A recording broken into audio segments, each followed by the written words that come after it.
Students, in last video beta we have read pre-tournament responsibilities of committee, and now in this video we read during tournament the responsibilities of the committees. Tournament के दौरान क्या क्या responsibilities होती हैं committees की. First is to check the arrangement of inaugural ceremony. To check the arrangement, हमें वो arrangement check करनी है जो किसी भी टूर्नामेंट की जो ओपनिंग जो सेरेमनी होती है उसकी अरेंजमेंट हमें चेक करनी है. Second, to regular check of arrangement of the tournament during the tournament.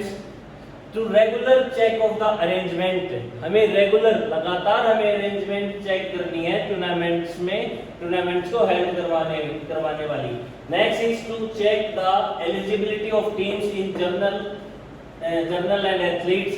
आपको एलिजिबिलिटी चेक करनी है प्लेयर्स की और टीम्स की जो टूर्नामेंट्स जो होती है पर्टिकुलर टूर्नामेंट्स. कई बार क्या होता है जैसे अंडर 14 अगर कोई टूर्नामेंट आप हेल्ड करवाते हो तो उसमें क्या होता है कई बार मोर देन जो 14 इयर्स ओल्ड जो स्टूडेंट्स होते हैं वो पार्टिसिपेट करने की ट्राई करते हैं. तो आपको चेक करना है प्लेयर्स की एलिजिबिलिटी कि वो उस पर्टिकुलर टूर्नामेंट के लिए एलिजिबल है या नहीं है.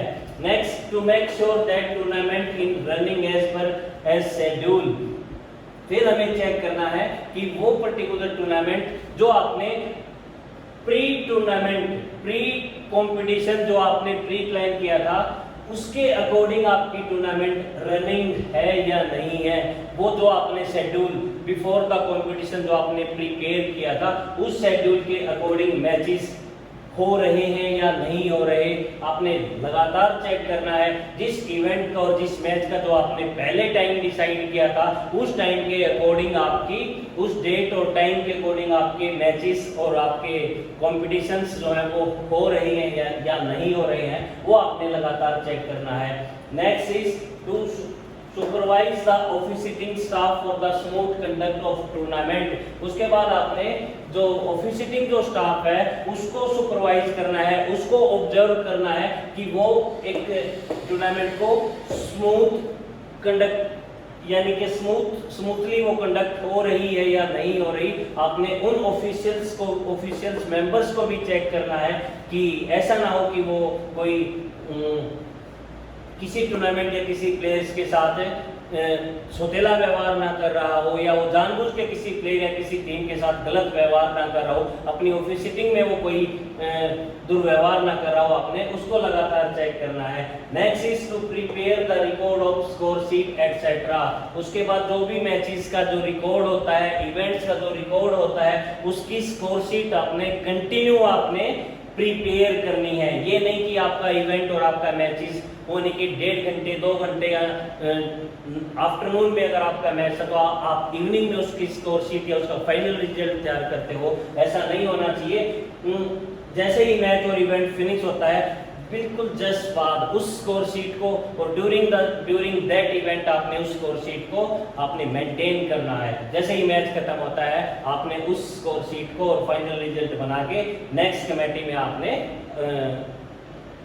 भिजवा देना है. Next is to arrange the refreshment for the officials and the players during the matches और ड्यूरिंग द कंपटीशन. आपने जितने भी प्लेयर्स होते हैं, जितने भी टीम मेंबर्स होते हैं और जितने ऑफिशियल्स आए हैं उनके लिए आपने रिफ्रेशमेंट उनको प्रोवाइड करनी है, उनके लिए अरेंजमेंट करनी है.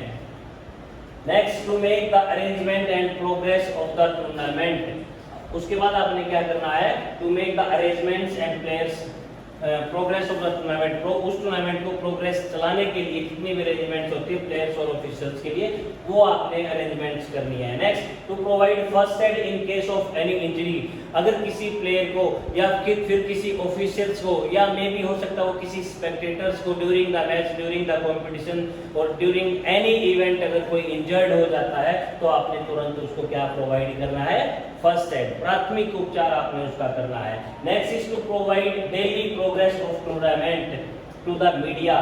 डेली डे बाय डे जो आपके जो इवेंट्स और जो मैचेस होते हैं उनकी क्या प्रोग्रेस रही है, क्या फाइनल रिजल्ट रहा है, कल किस आने वाले कल में आप किन दो प्लेयर्स के बीच या किन दो बड़ी टीमों के बीच जो मैच होना है उसकी जो प्रोग्रेस है उस टूर्नामेंट की, वो आपने डे बाय डे, दिन प्रतिदिन आपने प्रिंट मीडिया, इलेक्ट्रॉनिक मीडिया में आपने उसको प्रोवाइड कराना है। तो ये सारी की सारी रिस्पॉन्सिबिलिटीज थी students during the tournament responsibilities of committees. उस कंपटीशन या उस टूर्नामेंट के दौरान जो रिस्पॉन्सिबिलिटीज होती है डिफरेंट कमेटीज की, ये सारी बातें होती। और in next video we will read the post tournament responsibilities of tournament finish होने के बाद, टूर्नामेंट के खत्म होने के बाद क्या जिम्मेवारियां बनती हैं इन कमेटीज की। In next video we will read this. Thank you.